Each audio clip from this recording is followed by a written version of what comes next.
Hey guys, there's been lots of discussion in Japan recently about the Hikikomori issue. So Hikikomori is sort of, in English you'd probably say like recluse or something like that. And it's the phenomenon of people staying inside their homes or inside their bedrooms for 6 months or longer. That's how they define it. And people who don't have a mental illness problem. So they don't put anyone who's got a mental illness and stays inside because of that, they don't put them in the same category. So they're saying that people who are not mentally ill but who have not left their room or their house for more than 6 months. And here's the thing that might surprise you.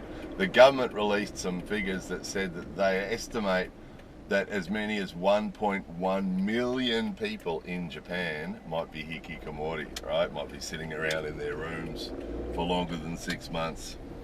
So because of that, there's been a lot of discussion about it, and they've had other experts on TV and things. And some of those have said estimates of up to 2 million people. So even if we take the government estimate of 1.1 million, that's about 1% of the population is sitting around inside their rooms. And it might at first sound surprising, but those of you who watch lots of our videos might not be so surprised. If we look at the things in Japan that are considered normal, the things in Japan that we see every day, it's not a huge leap or a short slide from what's considered normal in Japan to that hikikomori state. So just as some examples, the first one obviously that comes to mind is people walking around staring at their phones with their earpieces in. The earpieces and the Bluetooth and the wire, what do you call them? Earbuds have become more and more popular too. So we're seeing people walking around staring at the screen with the earbuds in. And some people just don't seem to look up. You know, you'll see them walk up to the station staring at the phone, and they walk through the turnstiles at the station and go and sit down and wait for the train and hop on the train, and they won't look up from their screen. We've seen whole families walk into restaurants, 4 people walk into restaurants, all 4 of them staring at their screen as they come in. And they table for 4, and the staff say, okay, over here please, and they'll walk through the restaurant staring at their phone, and they'll sit down and they'll stare at their phone. And because most of these guys, if you look over their shoulders, they're either playing games or scrolling through Line, which is sort of like Facebook, or, you know, just basically avoiding eye contact with the people around them. A good percentage of them, you can just see by the body language and by the general demeanor, they just don't want to look at other people, even the people they're with. You know, we see it all the time. Couples, both of them sitting there staring at their phones, sitting in the restaurant staring at their phones and eating and staring at their phones at the same time, not looking at each other or talking to each other. And families doing the same thing, where 4 of them will all sit there. We've showed you that before. We showed you photos of that and videos of that. Whole families sitting staring at their phones, you know. Yeah, the avoiding eye contact. The video that we had released last week, talking about the people not greeting anybody, you know, walking straight ahead and not making eye contact with other people and not responding to greetings, you know, that robotic type, not connecting with other people thing. And then the shy boy. They do sometimes say shy girl too, but the shy boy thing, where, you know, dudes here of all ages, as we've explained before. Most of you have seen our videos, or most of our videos will recognise all these topics. We've talked about them at length. You know, shy boy, rude dude was the name of that video. Shy boys and rude dudes, and we see that all the time here too. Guys of 5 years old, or 25, or 35, or 45, that just don't talk to anybody. You know, you can say hello to them and they just don't respond, and they just walk around, you know, not connecting with anybody. So you can see all these things. It's not a big jump from there to sitting in your room not talking to anybody, is it? And then the mental health care thing, you know, we made videos about that before too. Mental health care here is like back in the 50s. You know, anybody that seeks mental health care or talks about it is considered to be strange and crazy and all those sort of things. And so mental health care really is like back in the 50s. It really is. They've sort of got no idea. Nobody talks about it. Nobody's aware of it. You know, the way they treat people here, the way They try and make everybody, you know, staff and students and everybody sort of, they try to make them like robots and make them behave like robots.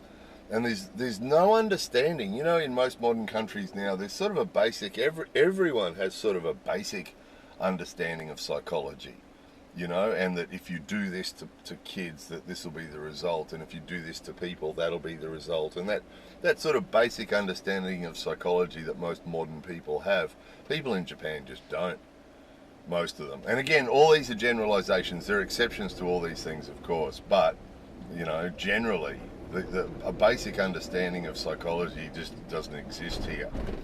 And they just don't think about it because it's not in Japanese society, it's not in Japanese culture to think about things, about the results of what you do or what you say or anything. There's a way to behave that people are programmed to behave, and that's the correct way to behave. And no one stops to consider whether it's healthy or unhealthy mentally. No one's got any idea about that, you know. Just want to check this list, make sure I'm getting them all, because there's just an endless list. It was easy to make this list. Oh yeah, and so the mental health thing, and then extension of that, discussing, as we've said before, discussing your emotions honestly with anybody here isn't done either. You know, generally, you know, people just don't talk about their feelings and anything negative in particular. You know, if someone was struggling to cope or anything like that, they wouldn't consider talking to their friends about it, because not being able to cope just shows you're not trying hard enough. And even if you did, that's the other thing, even if you did say to somebody here that you're having trouble coping with your pressure at work or your pressure at school or something, they'd just say, "Gembare, try your best, gembare," and everybody would. Everybody would. The two things that, if anybody did say they're having a hard time with something, the two responses they'd get would be shogunai and gambare. But adults almost never talk about anything about how they're having a hard time coping or stressing, or they'll say they're tired, and that's about it. That's about it. They won't say that they're overworked or that the boss is pushing them too hard or anything. They'll generally just say they're tired. So again, talking about your feelings or anything, you just get pushed and pushed and pushed, and that often results in suicide, because people are struggling and they're at the end of their tether and they can't take any more, and everybody around just keeps saying gambare, gambare, gambare, try harder, try harder, try harder, and they get to the point where they can't try harder, they're just at their end, and everybody keeps saying try harder, try harder, try harder, and that results in a lot of suicides, of course. But you can imagine it could also result in people hiding in their bedrooms. You know, the other one is that it's all about work and study here. So that comes first before family and before everything else. You know, work and study comes before everything else. So if you don't have a job, if you lose your job, or if you fail at exams, and we see that a lot too. We know one guy who tried 4 times to get into university and failed every time. And if you're in that situation in Japan, nobody's going to say to you, "Oh, look, there's more to life than university," or "There's more to life than work." Nobody's going to say that, because in Japanese society, work and studies, you know, it's all about the gambaru thing, right? It's all about the try hard thing.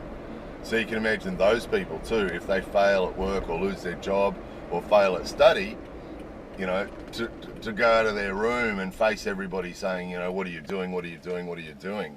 The huge pressure, hard to imagine, hard for people, you know, like us who've come from other cultures to imagine that pressure. It's just massive. You know, it's just massive. In a lot of our cultures, our friends and family go, "Oh, well, you did your best, don't worry about it, you know, what else can you do?"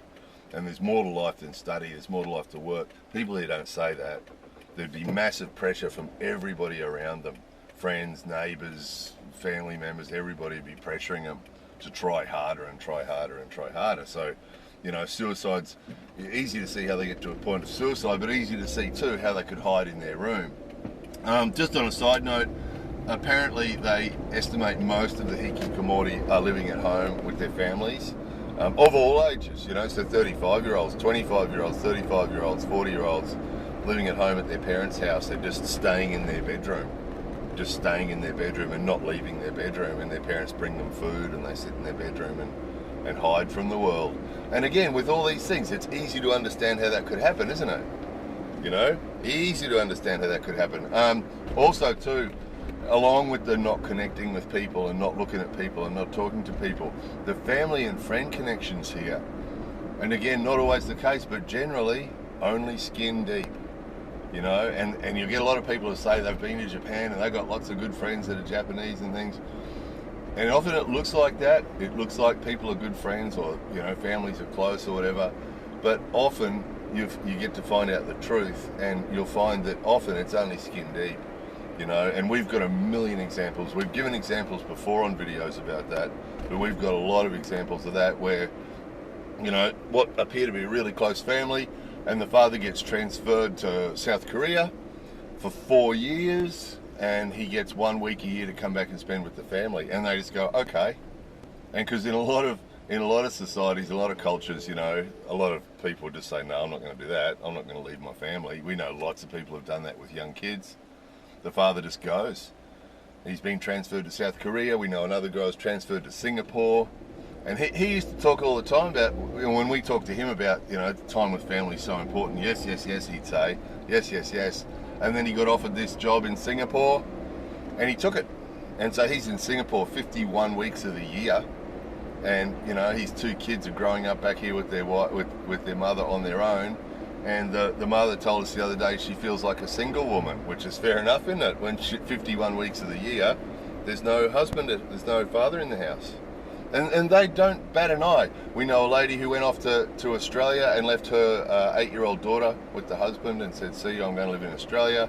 We know another lady who got offered a position at a university in Tokyo and left her 10-year-old daughter in Nagoya with her father, and went off to Tokyo. And that lady that never sees a kid, but then when she gets holidays, she goes off to Hawaii and other places like that on her own. So even when she gets holidays and she gets a chance to spend time with her daughter, she doesn't. She just goes off to Tokyo. And we could go on and on and on with examples like that. We know lots of examples. Kids who leave. We know a 12-year-old who left their family in Nagoya to go live in Tokyo to go to a high school, a good high school. We know a girl who's 18 who's about to leave her family and go to Hokkaido to go to university. And they don't blink an eye. They just go, right, I'm off, see ya. You know, and once they go, you rarely see them again. You know, they stay there, and then when they get holidays, they don't bother to come back and see the family, they just stay there. So the point of this is, the connection, the family connections and the friend connections aren't very strong. The human connection is not very strong. So, you know, strangers are just treated like, you know, extras in their lives walking past that they don't even look at or talk to. And then family members and friends and stuff, they don't talk to them about anything. Usually, and again, all generalisations, but usually they don't talk to them about anything and don't have any particular connections to them. So again, easy to understand then, not a big jump to be sitting in a room somewhere forever and just not talking to anybody. It's not a big jump, is it, from that one situation to the other? And then the stuff that we see when we're out and about, the cars with their super black tint and their black curtains that they have across the windows here, across to here. So, and both sides, you know, and so the end result is that you can't see, and the trucks do it, truck drivers do it too. So the end result is you almost can't see who's in the car. You know, they're hiding away in the car, which is similar to the masks, isn't it? Wearing the masks, and because, you know, there's some people wear the masks because of allergies and colds and things like that, but there's a really, really high percentage of people that wear the masks just to hide themselves away, because they don't want people to see them. That gives them anonymity, doesn't it? Wear the mask and just sort of walk around. They don't have to look at anyone or talk to anybody, and just in their own little world. So you can see, when we live with this sort of society all the time, it's really easy to understand that small slide, that small step from this stuff. All that stuff's considered normal. If you talk to anyone about all that in Japan, nobody blinks. Yeah. You know, it's all considered perfectly normal. Nothing strange about anything that's just been talked about.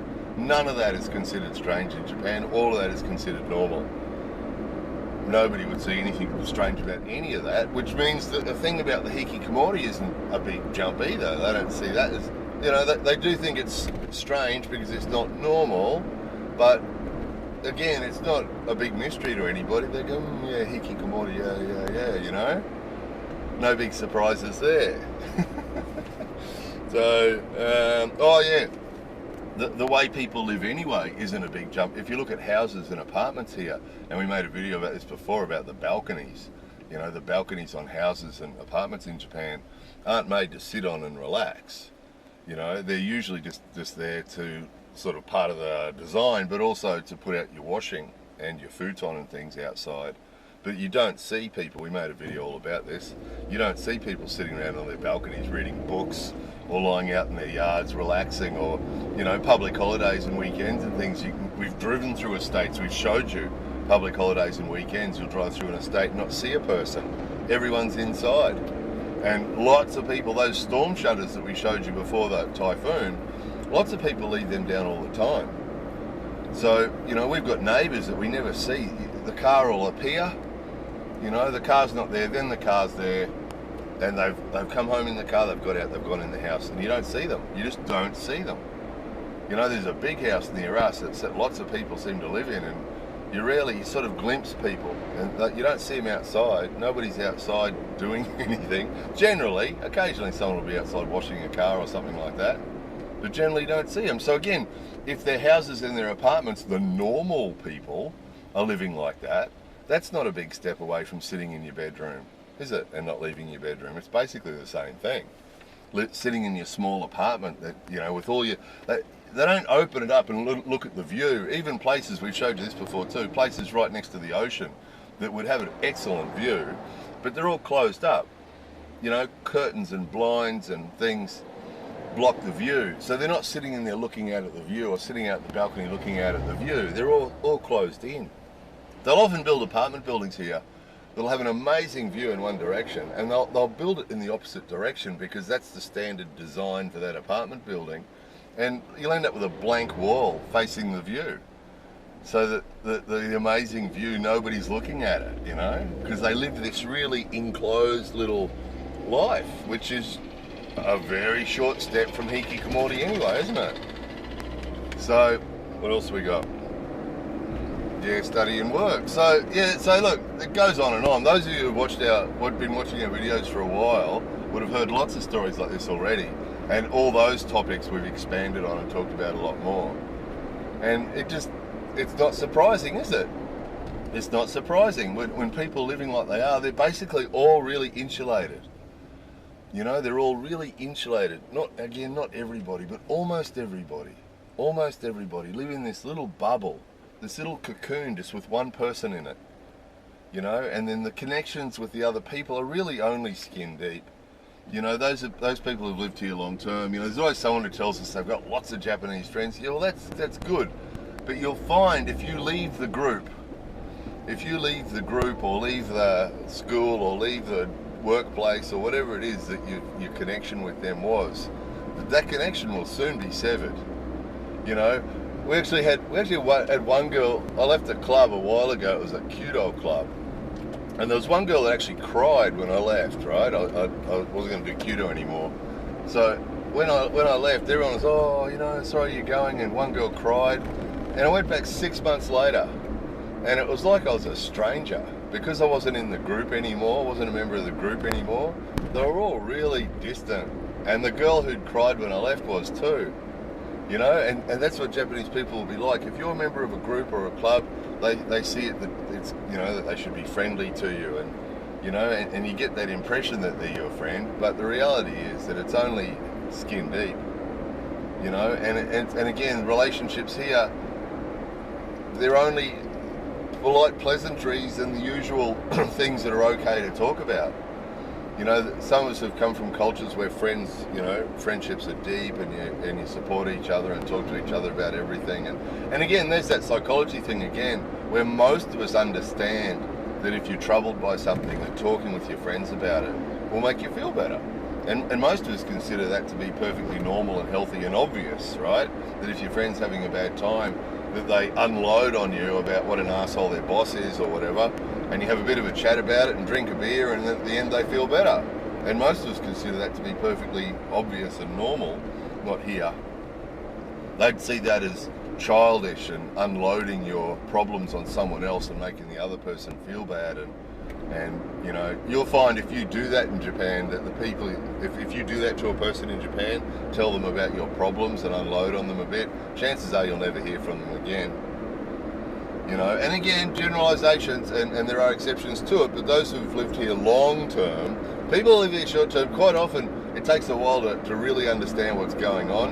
And a lot of times people who live here short term don't catch this stuff, you know, and it takes a while to catch what actually happens, you know, and to realize, hang on, you know, I did that and then I didn't see that guy again, and to realize why, you know, realize why and what actually is happening.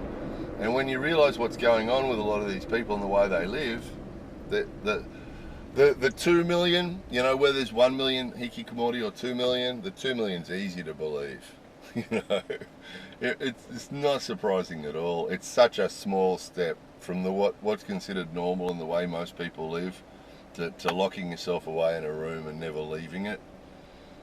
They're really, most of these guys are living in a little room anyway, you know, as far as their life, in their mind, you know, locked away. Now, again, all our videos are just observations, what we see and what we hear, and first-hand experiences, and it's not meant to be a criticism. You know, it's not meant to be a criticism. It's just an observation, and those people who've lived here long term will recognize all that stuff and a lot more. There's probably people watching this video who've lived in Japan long term who will be thinking of other examples of this stuff that illustrate these points, you know. While we're on the topic of stuff that we only report on what we see and what we hear firsthand. So we made a video recently about, what was it? Oh, it was about the idols, about the idol girls, the young girls and the older guys standing there waiting for them. And we had a guy say, oh, a lot of the fans of the idols are younger guys, because we'd shown you the video. The video showed a bunch of older guys standing waiting in line to take photos of young girls, right? And this guy, you should do more research, right? You should do more research because a lot of the fans of the idols are actually young guys and girls. So you should do more research. Well, the research we'd done is we'd showed you the video of who was actually there watching. Who was actually there watching the girls, and you know, it was a bunch of old guys. That's just what we showed you. And then he was saying, if you did more research, you'd know that in the country maybe this is the case, but in the city it's different. It's lots of young guys and young girls. Well, we'd actually showed you 2 videos on previously of idol groups in Nagoya, which is the 3rd biggest city in Japan, and on both occasions there was the fans there waiting for the idol groups, and on both occasions it was a bunch of older guys. So going to that point, there seems to be a lot of people now, no doubt a lot of the people watching this video, or some of the people watching this video, will go to Wikipedia or wherever else they get their Japan information from, and Wikipedia up information and statistics and things like that, and that's fine, you know, that's fine. But obviously, as far as Japan's concerned, anybody can do that, and we see that all the time, don't we? Those top 10 type list videos where the guy, you know, 10 crazy things about Japan, and some guy's done some searches on Google and got some funny stories and some funny pictures from Google and edits it together and makes a video about Japan, but has never been here. And the internet's full of that. I mean, our Myths About Japan playlist is full of examples of that, isn't it? But that's why we see, our job is to actually show you the stuff firsthand, and what we see, what we hear, and then you guys can draw your own conclusions, you know. So anyway, there it was, all good. Going back to my room now to hide. More videos coming soon.